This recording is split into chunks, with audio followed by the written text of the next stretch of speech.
जय हिंद दोस्तों, स्वागत करता हूं आपका ईरो 36 के इस ऑनलाइन प्लेटफॉर्म में छत्तीसगढ़ पुलिस भर्ती परीक्षा 2024। जैसे कि हम छत्तीसगढ़ पढ़ रहे थे और आज हमारा तीसरा दिन है छत्तीसगढ़ की थ्योरी में। आज हमारा तीसरा दिन है और हम क्या देखने वाले हैं, छत्तीसगढ़ को भौगोलिक स्थिति एवं विस्तार, इसके अलावा जिलों के बारे में और कुछ जानेंगे। बहुत सारा चीज़ आपको जानने को मिलने वाला है। दोस्तों, मेहनत करना है, अभी टाइम है। जितना तपेंगे, जितना मेहनत करेंगे, उतना ही निखरेंगे। किसी ने सही कहा है कि मंजिल चाहे कितनी भी ऊंची क्यों ना हो, रास्ते तो पैरों के नीचे से होकर ही गुजरते हैं। इन्हीं खूबसूरत लाइनों के साथ आज की क्लास की शुरुआत करते हैं हम लोग। शुरुआत कहाँ से करेंगे? छत्तीसगढ़। जो हमने कल पढ़ा था उसे एक बार रिवाइज कर लेते हैं। रिवाइज करना उतना ही ज़्यादा ज़रूरी है जितना आप नई चीज़ों को सीखना चाहते हैं। पुरानी चीज़ें भूले भी ना, नई चीज़ें सीख लें, यही काम आएंगे आपको। पहले क्या, छत्तीसगढ़ बना कब? 1 नवंबर 2000 को। कितने संभाग हैं? 5 संभाग हैं। कौन कौन से संभाग हैं? ये हो गया सरगुजा संभाग, ये हो गया बिलासपुर संभाग, ये हो गया दुर्ग संभाग, ये रायपुर, और ये है बस्तर संभाग। कब कब बना? तो सरगुजा कब बना था?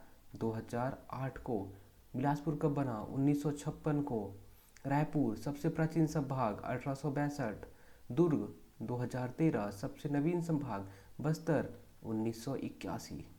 इतनी चीज़ें संभाग के बारे में। सबसे बड़ा संभाग बस्तर संभाग, सबसे छोटा संभाग दुर्ग संभाग, सबसे प्राचीन संभाग रायपुर संभाग, जनसंख्या की दृष्टि से सबसे बड़ा संभाग बिलासपुर संभाग। इतनी चीज़ें आपको पता रहनी चाहिए संभाग के बारे में।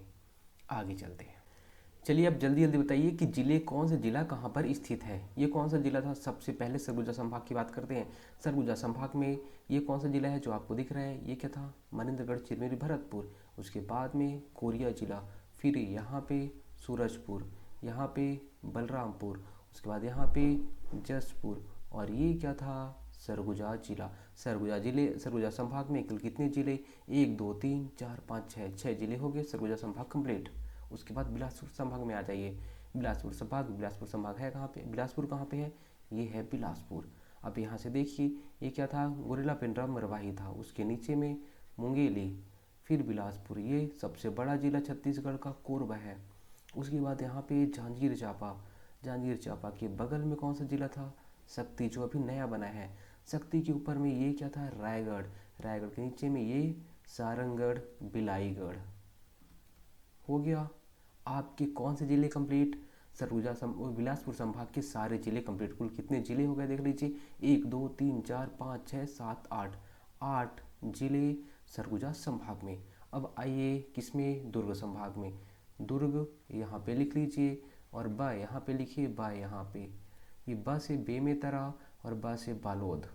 उसके बाद ये हो गया यहाँ पे राजनांदगांव। राजनांदगांव से भी ऊपर में यहाँ पे क्या है? खैरागढ़, छुई खदान, गंडई जिला। उसके नीचे में मोहला, मानपुर, अम्बागढ़, चौकी हो गया। उसके ऊपर में यहाँ पे क्या था? कवर्धा। आपको मैंने पढ़ाया है, बस हम लोग रिवाइज कर रहे हैं। उसके बाद यहाँ पे ये हो गया रायपुर जिला। राय दुर्ग संभाग कंप्लीट, रायपुर। अब रायपुर संभाग में अगर देखेंगे आप, ये रायपुर जिला हो गया। रायपुर जिले के ऊपर में ये क्या है? बलौदा बाजार। बलौदा बाजार। उसके रायपुर के नीचे में क्या था? धमतरी था। उसके बाद ये यहाँ पे है महासमुंद और गरियाबंद। कुल कितने जिले हो गए रायपुर संभाग में? तो 5 जिले हो गए। दुर्ग संभाग में कुल कितने जिले थे? 1 2 3 4 4 3 7। 7 जिले दुर्ग संभाग में। चलिए आते हैं अब हम लोग लास्ट संभाग, बस्तर संभाग। बस्तर कहाँ पे है? ये है यहाँ पे बस्तर। अब देखिए, यहाँ पे क्या था? कांकेर। कांकेर के नीचे में क्या था? नारायणपुर। नारायणपुर के नीचे में क्या था? बीजापुर। और उसके बाद बस्तर। बस्तर के ऊपर में क्या था? कोंडागांव। बस्तर के नीचे में क्या था? सुकमा। और ये क्या था? यहाँ पे बीच में दंतेवाड़ा। आपके सारे जिले कंप्लीट। कुल कितने जिले हो गए? 33 जिले हो गए। अब आगे की कहानी। यहाँ पे क्या था? उत्तर प्रदेश। उसके बाद उत्तर प्रदेश यहाँ से, ये वाला जो एरिया है यहाँ से लेके यहाँ तक में क्या था? झारखंड राज्य टच हो रहा था। झारखंड राज्य। अब झारखंड राज्य कौन कौन से जिले से टच हो रहा था? तो बलरामपुर और जसपुर जिले से। उसके बाद जसपुर से लेके सुकमा तक जो एरिया है ये पूरा उड़ीसा से टच होता है। किससे? उड़ीसा राज्य से टच होता है। उड़ीसा राज्य। कौन कौन से जिले? जसपुर, रायगढ़, सारंगढ़, बिलाईगढ़, महासमुंद, गरियाबंद, धमतरी, कोंडागांव, बस्तर और सुकमा। सबसे ज़्यादा सीमा कौन राज्य बनाता है? छत्तीसगढ़ के साथ सबसे लंबी सीमा कौन सा राज्य बनाता है? उड़ीसा। और सबसे ज़्यादा जिलों के साथ सीमा बनाने वाला राज्य भी उड़ीसा ही है। कुल कितने जिले? देखिए, जसपुर 1, फिर रायगढ़ 2, सारंगढ़ बिलाईगढ़ 3, महासमुंद 4, गरियाबंद 5, धमतरी 6, कोंडागांव 7, बस्तर 8, सुकमा 9। कुल कितने जिलों के साथ उड़ीसा सीमा बनाता है? 9 जिले हो गए। चलिए आगे। उसके बाद सुकमा, यहाँ पे क्या था? आंध्र प्रदेश। आपने कल की क्लास ली होगी, आपको सारी चीज़ें पता होंगी। आंध्र प्रदेश किसके साथ टच हो रहा था? सुकमा के साथ बस टच हो रहा था। उसके बाद सुकमा और बीजापुर, ये दोनों के साथ कौन सा राज्य टच होता है? तेलंगाना। कौन सा? तेलंगाना राज्य। कितने जिलों के साथ? 2 जिलों के साथ तेलंगाना राज्य टच होता है। उसके बाद बीजापुर से लेके खैरागढ़, छुईगदान, गंडई जिला तक कौन सा राज्य टच होता है? महाराष्ट्र। कौन सा? महाराष्ट्र राज्य टच होता है। कितने जिलों के साथ? देखेंगे आप, ये हो गया बीजापुर, नारायणपुर, कांकेर, मोइला मानपुर, अंबागढ़ चौकी, राजनांदगांव और खैरागढ़। कितने जिले? 1 2 3 4 5 6, 6 जिलों के साथ कौन सा राज्य सीमा बनाता है? महाराष्ट्र राज्य।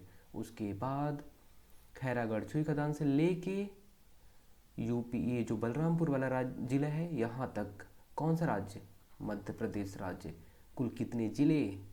खैरागढ़, छुईगदान, गंडई जिला, कवर्धा, मुंगेली, गोरेला पेंड्रा, मरवाही, मनेंद्रगढ़, चिरमिरी, भरतपुर, कोरिया, सूरजपुर और बलरामपुर। कितने जिले? 1 2 3 4 5 6 7 8। कितने जिले? 8 जिलों के साथ मध्य प्रदेश राज्य सीमा बनाता है। इतनी चीज़ें आपको मैंने बताई थी। उसके अलावा एक चीज़ और मैंने आपको बताया था, क्या? सबसे पूर्वी जिला। सबसे पूर्वी जिला आपको क्या दिख रहा है? पूरब। बताइए, ये पूर्व यहाँ पे होता है, पश्चिम यहाँ पे होता है, उत्तर यहाँ पे होता है और दक्षिण यहाँ पे होता है। पूर्व, सबसे पूर्वी जिला कौन सा? जसपुर। जसपुर का कौन सा पार्ट अगर पूछा जाए तो जसपुर का कौन सा पार्ट? जसपुर पूर्वी क्षेत्र है ना। तो जसपुर जिला, जसपुर का जसपुर पूर्वी क्षेत्र, ये सबसे पूर्व में है। अब अगर मैं पश्चिम की बात करूँ तो पश्चिम में आपको क्या दिख रहा है? बीजापुर। बीजापुर में क्या था? भोपालपट्टनम तहसील। कौन सी तहसील?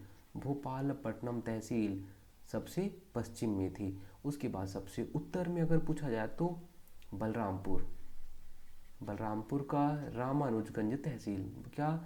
बलरामपुर का रामानुजगंज तहसील सबसे उत्तर में। सबसे दक्षिण में अगर पूछा तो क्या था? सुकमा का कोंटा तहसील। आ गया। इतनी चीज़ें हमने बात की थी। उसके बाद और क्या बात किया था हमने? चलिए पहले पेन का कलर चेंज करते हैं, उसके बाद बताता हूँ मैं आपको।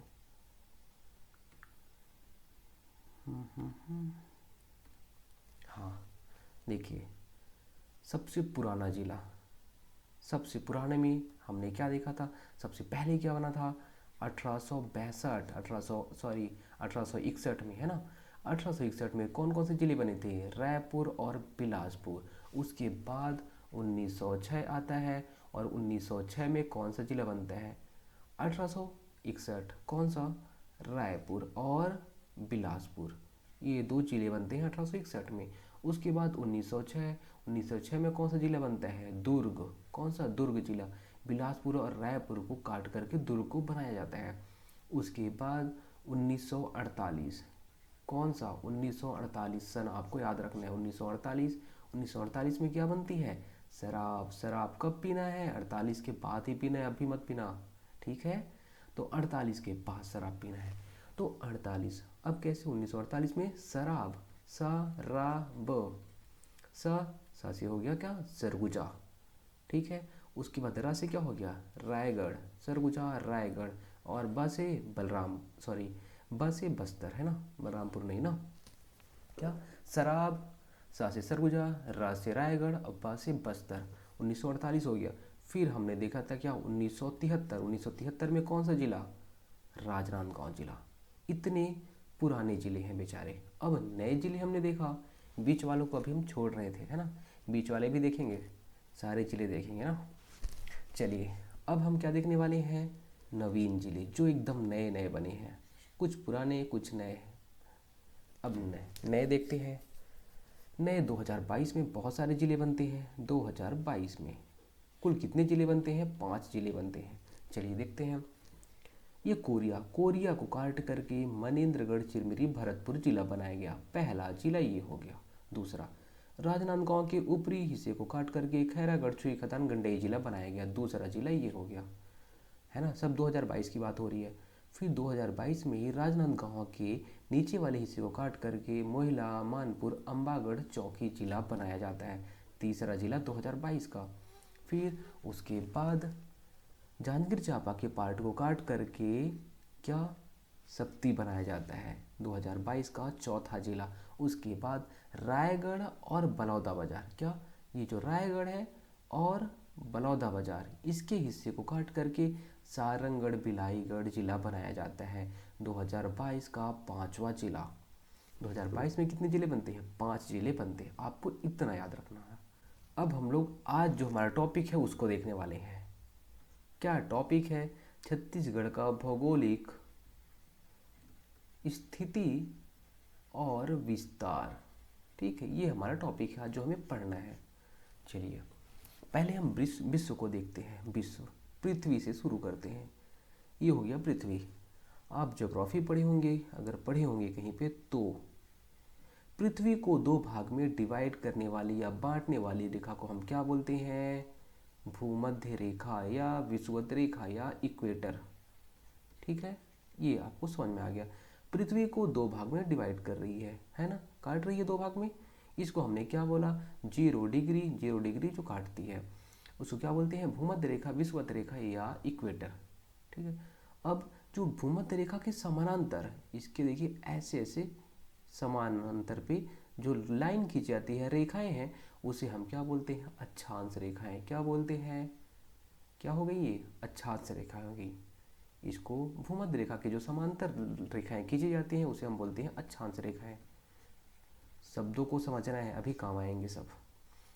उसके बाद हम लोग, ये पृथ्वी हो गया मान लीजिए, और पृथ्वी का ये हो गया उत्तरी ध्रुव और ये हो गया दक्षिणी ध्रुव, नॉर्थ पोल और साउथ पोल।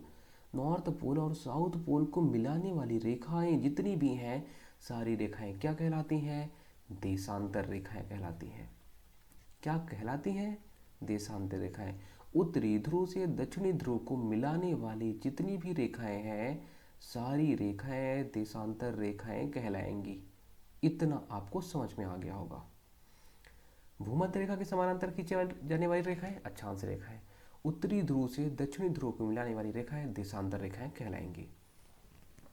अब हमारा छत्तीसगढ़ कहाँ पे है, ठीक है, तो आपको ये पता होना चाहिए कि हमारा भारत कहाँ पे है, पहले तो यही पता कर लो। तो हमारा भारत कहाँ पे है, कहाँ पे है, उत्तरी अक्षांश पर। देखिए ये हो गया 0 डिग्री, 0 डिग्री के जो उत्तर में है वो उत्तरी अक्षांश, और जो 0 डिग्री के दक्षिण में है वो क्या है, जो जितनी भी रेखाएं हैं वो क्या हो गई, दक्षिणी अक्षांश हो गई। आया समझ में। उसके बाद अब हम लोग अगर ये देशांतर रेखाओं की बात करें तो इसमें 0 डिग्री तो कुछ है ही नहीं। इसी के लिए फिर क्या होती है, एक बैठक होती है, क्योंकि आप कहीं से भी अगर एक बॉल लीजिए, ये हो गया बॉल, और बॉल को अगर आप ऐसे काटेंगे तो कहीं से भी काटेंगे तो उसके 2 ही टुकड़े होंगे, और अगर इस टाइप में काटेंगे, ठीक है, यहाँ से अगर काटेंगे तो उसके 2 टुकड़े बराबर हो जाएंगे। लेकिन यहाँ से अगर एक बार ऐसे काटेंगे तो 2 टुकड़े, फिर उसके साइड से भी काट सकते हैं, वहाँ से भी दो टुकड़े, हर जगह से बराबर बराबर ही होंगे। लेकिन अगर आप अक्षांश की बात करेंगे तो केवल यहाँ से काटेंगे तभी बराबर होगा, यहाँ से काटेंगे तो ये वाला पोर्शन ज़्यादा हो जाएगा। इसीलिए 0 हमने किसको माना, जो बीच वाला हिस्सा था। लेकिन देशांतर में ऐसा नहीं होता है। देशांतर में क्या होता है, कहीं से भी अगर आप बॉल को काटे या तो आप 0 डिग्री किसी को भी मान सकते हैं, बस ये बोलना चाह रहा हूँ मैं। इसीलिए बैठक होता है। कहाँ पे बैठक होती है, ग्रीनविच में बैठक होती है, ठीक है, क्योंकि हमें पता होना चाहिए अक्षांश और देशांतर के बीच में ही के बेस पे ही हम लोग किसी भी लोकेशन को, एग्जैक्ट लोकेशन को बता सकते हैं, है ना। किसी भी अगर एग्जैक्ट लोकेशन को बताना हुआ तो आप क्या बोलेंगे, अक्षांश और देशांतर के बेस पे ही बता पाएंगे, नहीं तो बता ही नहीं सकते। वो ज्योग्राफी का टॉपिक है, ज़्यादा डीप में जाएंगे तो बहुत ज़्यादा टाइम चला जाएगा। ठीक है, अभी फिलहाल हम लोग इतना ही देखते हैं। क्या उत्तरी अक्षांश, तो भारत कहाँ पे है, उत्तरी अक्षांश में, आपको इतना समझ में आ गया। अब कौन से देशांतर में है आप देखेंगे, अभी तक मैंने क्या बोला था, यहाँ पे ये है उत्तर, सॉरी ईस्ट, ये हो गया क्या वेस्ट, ये हो गया नॉर्थ, ये हो गया साउथ। आपको इतना तो समझ में आया होगा, है ना।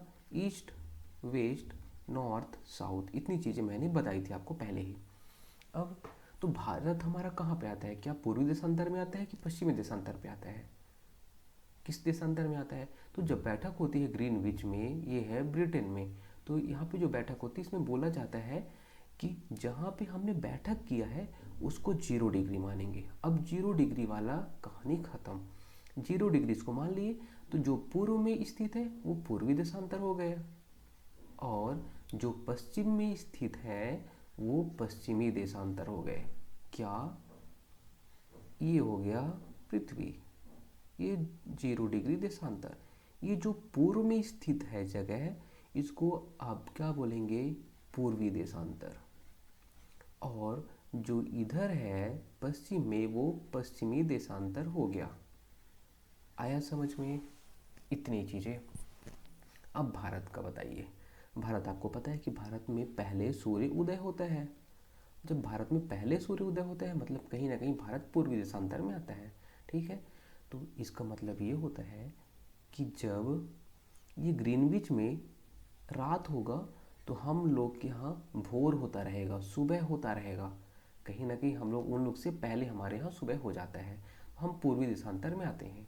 ठीक है, अब हमको ये पता चल गया कि भारत आता कहाँ पे है। एक तो उत्तरी अक्षांश में आता है और दूसरा ये पूर्वी देशांतर में आता है। ये दोनों वर्ड को आप अच्छे से समझ लीजिए, जो मैंने अभी तक यहाँ आपको समझाया है। उत्तरी अक्षांश में आता है, यहाँ पे भारत है, उत्तरी अक्षांश में आ गया। उसके बाद कौन से देशांतर में, पूर्वी देशांतर में आ गया।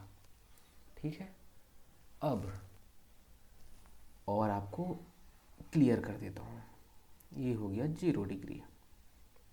उसके बाद यहाँ आया क्या, 1 डिग्री, यहाँ पे क्या आएगा 2 डिग्री, ऐसे ही आएगा। तो जो भारत का, जो छत्तीसगढ़ का ये वाला पोर्शन है, ये कब आता है, तो 17 डिग्री 46 मिनट।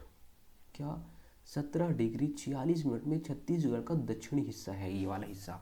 उसके बाद आप देखेंगे 18 डिग्री आएगा, 19 डिग्री, 20 डिग्री, ऐसे आप जाते जाएंगे।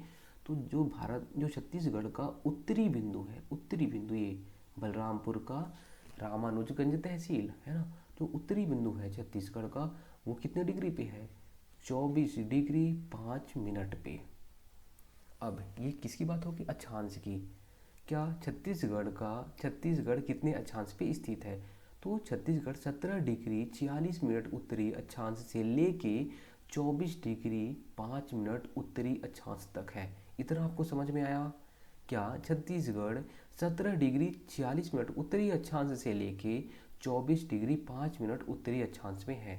अक्षांश, ये देखिए अक्षांश ऐसा था, ये लाइन जा रही थी, ये हमारे छत्तीसगढ़ में 17 डिग्री 46 मिनट एक लाइन आई और 24 डिग्री 5 मिनट, है ना, उत्तरी अक्षांश। इतना क्लियर हो गया। अब हम देशांतर की बात कर रहे थे, है ना। तो हमारा जो देशांतर था ये हो गया, मान लीजिए ग्रीनविच, यहाँ पे 0 डिग्री था, है ना। और पूर्व में तो है हमारा भारत, और पूर्व में हमारा छत्तीसगढ़ भी है ना। भारत है तभी तो छत्तीसगढ़ है, इसलिए ऐसे 1 डिग्री आएगा। ऐसे आप जाते जाएंगे तो यहाँ पे कितना डिग्री आएगा, जो बीजापुर है, बीजापुर का भोपालपट्टनम तहसील, ये कितने डिग्री पे आएगा, 80 डिग्री 15 मिनट। क्या, 80 डिग्री 15 मिनट। उसके बाद 81 82 83 84 ऐसे आते जाएगा। तो छत्तीसगढ़ का जो ये वाला हिस्सा है, जो जसपुर वाला हिस्सा है, वो कितने में आता है, 84 डिग्री 25 मिनट। 84 degree 25 minute. आया समझ में। तो छत्तीसगढ़ कितने देशांतर पर स्थित है अगर पूछेगा तो छत्तीसगढ़ 80 डिग्री 15 मिनट पूर्वी देशांतर से लेके 84 डिग्री 25 मिनट पूर्वी देशांतर पर स्थित है। पश्चिमी देशांतर का नामो निशान नहीं है, ना तो दक्षिणी अक्षांश का नामो निशान है। किसका नाम है, उत्तरी अक्षांश पे स्थित है और पूर्वी देशांतर पर स्थित है। एक बार फिर से समझेंगे इसको, आपको डाउट होगा, अगर आप ज्योग्राफी नहीं पढ़े होंगे तो पक्का आपको डाउट होगा। चलिए फिर से, उत्तरी अक्षांश है ना, भारत हमारा उत्तरी अक्षांश पे, तो छत्तीसगढ़ भी रहेगा, ही सीधी सी बात है। तो कितने उत्तरी अक्षांश पे है, तो 17 डिग्री 46 मिनट उत्तरी अक्षांश से लेके हमारा छत्तीसगढ़ 24 डिग्री 5 मिनट उत्तरी अक्षांश तक स्थित है। देखिए 17 डिग्री 46 मिनट से लेके 24 डिग्री 5 मिनट उत्तरी अक्षांश तक है हमारा छत्तीसगढ़। उसके बाद अब देशांतर तक की बात की जाएगी तो 80 डिग्री 15 मिनट पूर्वी देशांतर से लेके 84 डिग्री 25 मिनट पूर्वी देशांतर तक हमारा छत्तीसगढ़ का विस्तार है, विस्तार हो गया छत्तीसगढ़ का। और मैंने आपको लोकेशन भी बताया था, कौन सा, यहाँ पे क्या था, बलरामपुर का रामानुजगंज तहसील। अगर जगह की बात की जाए, एकदम एग्जैक्ट जगह बता दो, तो ये सुंदरी गांव आता है। क्या, सुंदरी, है ना। अब सुंदरी एक जगह है, उसको आप याद कर सकते हैं, चाहे तो याद करें, वैसे नहीं पूछेगा एग्जाम में, ठीक है। और ये तो जसपुर का हो गया। जसपुर का एक यहाँ पे गिरला आता है, गिरला जगह है, गिरला जगह है। लेकिन आपको जसपुर पहले तो याद रखना है, जसपुर जिला सबसे पूर्वी जिला है। उसके बाद अगर आप यहाँ की बात करेंगी, जो बीजापुर था, तो बीजापुर का भोपालपट्टनम तहसील। अगर जगह बात करें एकदम की 80 डिग्री 15 मिनट कहाँ पे है, तो भद्रकाली में, भद्रकाली में। उसके बाद दक्षिण की बात करेंगे तो ये कौन सा जिला है, सुकमा जिला, सुकमा का कोंडा। इतना चीज़ें आपको याद रखना है। उसके बाद हम लोग छत्तीसगढ़ में ही देखते हैं, एक चीज़ और बहुत ज़्यादा पूछा जाता है, क्या, कि कर्क रेखा क्या है। आपको पता होना चाहिए अगर आपने इंडियन ज्योग्राफी पढ़ा है तो। और IST, इंडियन स्टैंडर्ड टाइम, भारतीय मानक समय रेखा, इससे बहुत सारे क्वेश्चन बनते हैं। अब ये होता क्या है, इसको भी अगर हम ऐसे समझना चाहें तो ये हो गया 0 डिग्री। पृथ्वी अपने अक्ष पर 23.5 अंश झुकी हुई है। 23.5 अंश को ही हम लोग बोलते हैं क्या, 23.5 अंश उत्तरी अक्षांश को, देखिए उत्तर में है, उत्तरी अक्षांश को हम लोग क्या बोलते हैं, कर्क रेखा बोलते हैं। और 23.5 अंश दक्षिणी अक्षांश को क्या बोलते हैं हम लोग, मकर रेखा। 23.5 अंश दक्षिणी अक्षांश को हम लोग मकर रेखा बोलते हैं। अब 66 सही 2/3, 66 सही 2/3 उत्तरी अक्षांश को क्या बोलते हैं, आर्कटिक वृत्त, आर्कटिक वृत्त। ये आपका इंडियन ज्योग्राफी वाला पोर्शन हो गया ना, आप ये जो कर रहे हैं। और ये हो गया 66.5 या 66 सही 2/3 दक्षिणी अक्षांश को क्या बोलते हैं, अंटार्कटिका वृत्त। इतनी चीज़ें। तो 23.5 अंश डिग्री क्या, कर्क रेखा, जो ये कर्क रेखा है वो हमारे छत्तीसगढ़ से होकर गुजरती है। हाँ, 23.5 अंश जो रेखा है या अक्षांश है वो हमारे छत्तीसगढ़ से होकर गुजरती है, या कर्क रेखा बोल सकते हैं कि कर्क रेखा हमारे छत्तीसगढ़ से होकर गुजरती है। क्या ये भारत के राज्यों से होकर गुजरती है, हाँ भारत के राज्यों से होकर गुजरती है, तभी तो हमारे छत्तीसगढ़ से होकर गुजरती है। तो भारत के कितने राज्यों से होकर गुजरती है, 8 राज्यों से होकर गुजरती है। नाम आपको पता होना चाहिए, हमने बात कर चुके हैं। बताइए कौन कौन से जिलों से होकर गुजरती है हमारे छत्तीसगढ़ के, तो छत्तीसगढ़ के मनेन्द्रगढ़, चिरमिरी, भरतपुर, फिर कोरिया, फिर सूरजपुर और बलरामपुर, 4 जिलों से होकर गुजरती है। कितने जिलों से, 4 जिलों से होकर गुजरती है। कौन सी रेखा, कर्क रेखा। अब IST रेखा या भारतीय मानक समय रेखा, जिसके बेस पर हम लोग समय को देखते हैं, समय को मापते हैं। तो IST रेखा किसे बोलते हैं, 82.5 डिग्री को हम लोग IST रेखा बोलते हैं, इंडियन स्टैंडर्ड टाइम। तो ये हमारे छत्तीसगढ़ से होकर गुजरती है, हाँ हमारे छत्तीसगढ़ से होकर गुजरती है। तो कौन कौन से जिलों से होकर गुजरती है ये पूछता है एग्जाम में। तो कौन कौन से जिलों से होकर गुजरती है आप देखेंगे, किससे किससे होकर गुजरती है, सूरजपुर, पहला जिला सूरजपुर, फिर दूसरा जिला कौन सा, कोरिया, तीसरा मनेन्द्रगढ़, चिरमिरी, भरतपुर, चौथा जिला कोरबा, पांचवा जांजगीर चांपा, छठवा बलौदाबाजार, सातवां महासमुंद, आठवां गरियाबंद। कितने जिलों से होकर गुजरती है, ये जो लाइन है ऐसे लाइन आएगा ऐसे। तो कितने जिलों से होकर गुजरती है आईएसटी रेखा? 8 जिलों से होकर गुजरती है। जिलों के नाम फिर से देखते हैं, कौन कौन से जिले? सूरजपुर, कोरिया, फिर मनेन्द्रगढ़, चिरमिरी, भरतपुर, कोरबा, जांजगीर चांपा, और उसके बाद यहाँ पे है बलौदाबाजार, महासमुंद और गरियाबंद। नाम लिख लेते हैं एक बार। ये हो गया सूरजपुर, फिर कोरिया, उसके बाद मनेन्द्रगढ़, चिरमिरी, भरतपुर, फिर कोरबा, उसके बाद देखिए आप ऐसे याद कर सकते हैं, ये 3 जिले एकदम पास पास में हैं, आपने इनको 3 को ऐसे रख लिया, ये 3 यहाँ पे हो गए।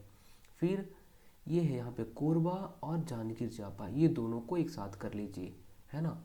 कोरबा और जांजगीर चांपा ये 2 जिले हो गए। आपको याद करने का ट्रिक बता रहा हूँ, ये 3 को पहले, उसके बाद 2 को, उसके बाद बलौदाबाजार और महासमुंद। देखिए बलौदाबाजार और महासमुंद एकदम पास में है, और महासमुंद से लगा हुआ गरियाबंद। तो बलौदाबाजार, महासमुंद और गरियाबंद ये 3 जिलों को एक साथ है, आपने याद कर लिया, आपको याद हो गया होगा। ये 8 जिले जहाँ से आईएसटी या भारतीय मानक समय रेखा 82.5 डिग्री देशांतर जिसे आप बोल देंगे वह गुजरती है। कितने जिलों से? तो 8 जिलों से होकर गुजरती है। कर्क रेखा 4 जिलों से होकर गुजरती थी। कौन कौन? मनेन्द्रगढ़, चिरमिरी, भरतपुर, कोरिया, सूरजपुर, बलरामपुर, 4 जिले थे। अब एक और क्वेश्चन बनता है। कौन सा क्वेश्चन बनता है कि आईएसटी रेखा और कर्क रेखा ये दोनों आपस में कहाँ पे मिलते हैं? देखिए ये हो गया कर्क रेखा और ये हो गया आईएसटी रेखा, कहाँ पे आपस में मिलती हैं? क्वेश्चन पूछा गया है कहाँ पे मिलते हैं, तो कोरिया जिले में। कहाँ पे? कोरिया जिले में ये दोनों मिलते हैं। आपको याद रखना है कहाँ पे? कोरिया जिले में। इतनी चीज़ें आपके एग्जाम के लिए बहुत बहुत बहुत ज़्यादा इम्पॉर्टेंट है। उसके बाद कुछ कुछ ज़िले थे जो बच गए थे। हमें ज़िलों के गठन के बारे में हमने बोला था कि एक साथ नहीं पढ़ेंगे क्योंकि आपको याद नहीं होगा। कोई मतलब नहीं एक साथ अगर हम सारे डेट पढ़ लेते तो आपको याद नहीं होता। अब हम लोग जो ज़िले बचे हुए थे जिनके गठन के बारे में हमने नहीं पढ़ा था उनके गठन को देख लेते हैं। उसके पहले आप ये बताइए कि जैसे ये छत्तीसगढ़ आपको दिख रहा होगा, तो छत्तीसगढ़ का अगर कितने वर्ग किलोमीटर में फैला हुआ है, ये इसका क्षेत्र कितना है? तो आप क्या बोलोगे? छत्तीसगढ़ जो फैला हुआ है इतना इतना बड़ा सा जो है वह कितने किलोमीटर या कितने क्षेत्र पर फैला हुआ है, या जिसे हम बोलते हैं क्षेत्रफल। तो छत्तीसगढ़ का क्षेत्रफल कितना है? कितना है? 135 वर्ग किलोमीटर। ऐसे आप याद करें तो याद रहेगा क्या? 1,35,191 वर्ग किलोमीटर। आया समझ में? 1,35,191 वर्ग किलोमीटर में छत्तीसगढ़ फैला हुआ है। पहला चीज। तो क्या छत्तीसगढ़ सबसे बड़ा राज्य है? छत्तीसगढ़ कौन से क्रम का बड़ा राज्य है? पूछता है एग्जाम में, कौन से क्रम का बड़ा राज्य छत्तीसगढ़ है? तो कौन से क्रम का है? 9वां बड़ा राज्य है। जो इसका क्षेत्र है वो 9वां बड़ा राज्य है पूरे भारत में। आपको पता होगा सबसे बड़ा राज्य कौन सा है? राजस्थान है ना। तो सारी चीज़ें आपको पता होनी चाहिए। 9वां बड़ा राज्य छत्तीसगढ़ है। इतना। अब हम लोग जिलों के गठन के बारे में, हमने जिलों के गठन के बारे में पहले देखा है, जितने देख लिए हैं उसकी बात अब बिल्कुल नहीं करेंगे। किसकी बात करेंगे? जो हमें और पता करना है। तो 2012 में काफ़ी ज़िले बनते हैं, बहुत सारे ज़िले बनते हैं। अब हमें याद करने में थोड़ा दिक्कत होता है। अब दिक्कत होगा तो हम इनका एक ट्रिक बनाए हैं जिस ट्रिक से आप हमेशा उसे जल्दी से याद कर सकते हैं। वो ट्रिक क्या है? सुबल, बलौसु को, बाग, मुबे, है ना। आप अपने हिसाब से भी ट्रिक बना सकते हैं, कोई दिक्कत नहीं है, जो आपको सही लगे। लेकिन मैं हमेशा इस ट्रिक से याद करता हूँ। आपको कुछ नहीं करना है, 2 से 4 बार इसको बोलना है। सुबल बलौसु को बाग मुबे, सुबल बलौसु को बाग मुबे, है ना। इसको आप बोलिए 2 से 4 बार। आप ऐसे इमेजिन भी कर सकते हैं, सुबल बलौसु को बाग मुबे, है ना। सुबल बलौसु को बाग मुबे। ये जिले सारे 2012 में बने, बस आपका कंप्लीट हो गया। अब कौन कौन से जिले बने हैं देखते हैं। सू से सुकमा, बल से बलरामपुर,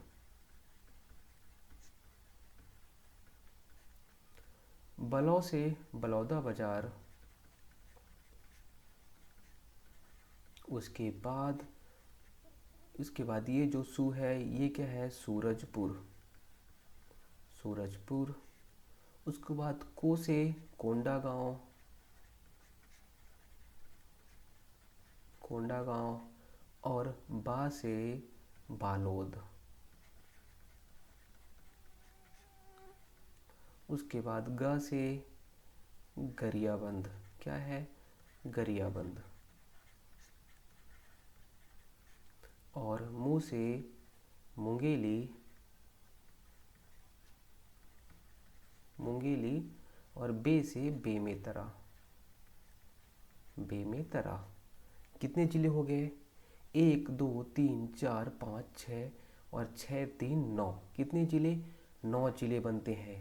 कब, जनवरी, 1 जनवरी 2012 को कितने जिले बनते हैं, 9 जिले बनते हैं। 2012 में 9 जिले बनते हैं। कौन कौन से, सुबल, बलौ, सुको, बाग, मुबे, आप ऐसे बस याद कर लीजिए। बाकी सारे, सू से सुकमई होगा, आपको पता ही है। बल से बलरामपुर होगा, बलौ से बलौदा बाजार, सू से सूरजपुर, को से कोंडागांव, और बा से बालोद, गा से गरियाबंद, और मू से मुंगेली, बे से बेमेदारा।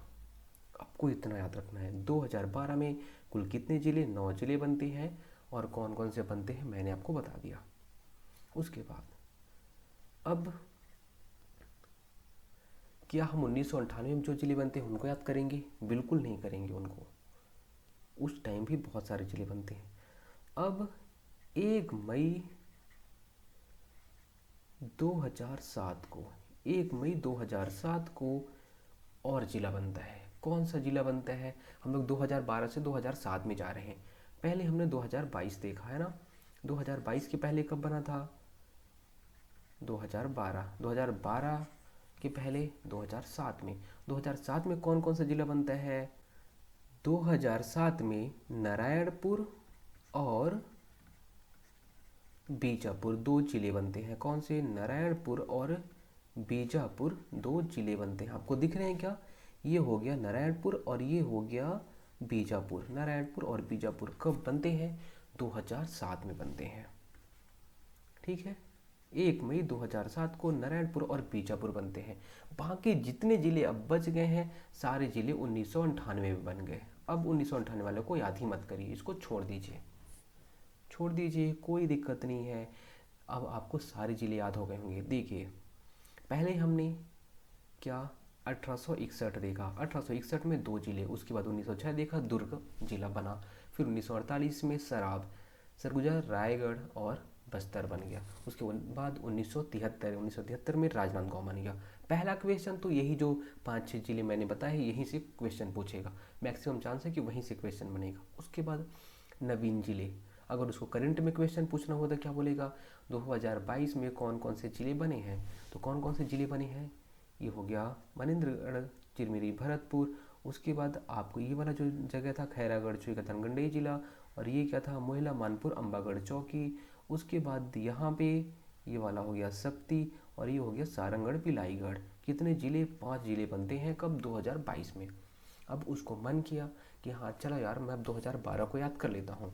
2012 को याद करने जाएगा जब वो, तो आपको क्या पता होना चाहिए, सुबल, बलौ, सुको, बागमू भी, है ना। उसके बाद जब आप ये लिख लेंगे ट्रिक कि सुबल, सू से क्या होता है, सुकमा, ये सारी चीज़ें, है ना। जब आप ऐसे करेंगे तो देखेंगे कि 2012 में कौन कौन से ज़िले बन गए, कितने, 9 ज़िले बनते हैं। पहली बात तो यहाँ से क्वेश्चन बहुत कम आ रहे हैं, बहुत कम है चांस है कि 2012 वाले 2012 से पूछेगा कि कौन सा ज़िला बना हुआ है ना। लेकिन फिर भी आपको पता होना चाहिए 2012 में 9 ज़िले बनते हैं। आपने इसको पता कर लिया। उसके बाद 2007 में नारायणपुर और बीजापुर बन गया। अब जो भी जिला अगर आए वैसे पूछेगा नहीं, फिर भी पूछेगा तो 1998 आप आंख बंद करके लिख देना। इतनी चीज़ें आपको पता होना चाहिए। इसके अलावा एक चीज़ और पता करते हैं, फिर हम लोग आज की क्लास को ख़त्म करते हैं। वो क्या है, कि बहुत बार नाम चेंज हुआ है और हर जगह नाम चेंज होता ही रहता है। जैसे कि आज नाम चेंज हो गया किसका? अयोध्या जंक्शन का। किसका? अयोध्या जंक्शन का नाम चेंज हो गया। अब अयोध्या धाम हो गया। क्या? अयोध्या धाम हो गया आज से इसका नाम। वैसे हमारे छत्तीसगढ़ में भी क्या नाम चेंज हुआ है? हाँ हुआ है। कब हुआ है? 2003 में। 2003 में 3 जगह का नाम चेंज हुआ है। 2003 में 3 जगह का नाम चेंज हुआ है। किसका किसका? कवर्धा हो गया। पहले क्या था? कबीर धाम था, अब कवर्धा हो गया। कबीर धाम से कवर्धा हो गया। उसके बाद कांकेर। कांकेर को क्या हम पहले कांकेर बोलते थे? नहीं, इसको क्या बोलते थे?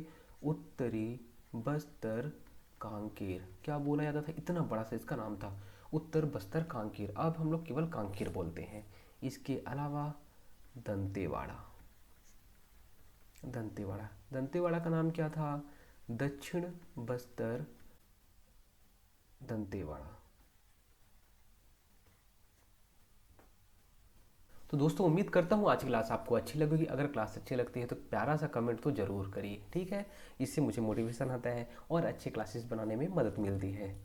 चलिए मिलते हैं अगली क्लास में। Bye bye, take care.